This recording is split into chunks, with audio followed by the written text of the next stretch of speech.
Okay, so for this batch, I decided to use the note-taking application of OneNote.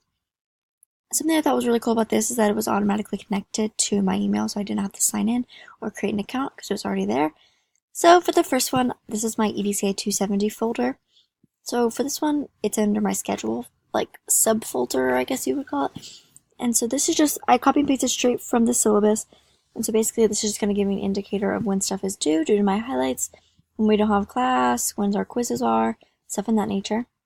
So for the next thing, I put class objectives and grading. So this one, again, copied from the syllabus.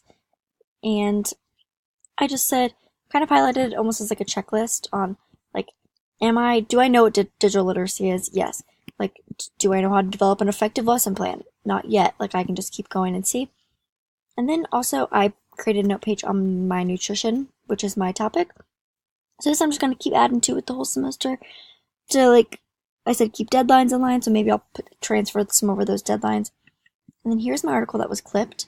So this was pretty cool. Up here, I downloaded the clipper from OneNote, and so I was able to just open this link and clip it right to my OneNote, which is really cool. And so it gave me a little preview of what the thing looks like. And so I just kind of highlighted the introductory stuff, but then I have the article right there if I want to look at it. So for my next one, I chose EDCI 311. So for this one, I just copy and pasted stuff from the syllabus. So this is just kind of like what's due, when it's due, what we're going to be doing in class, that stuff.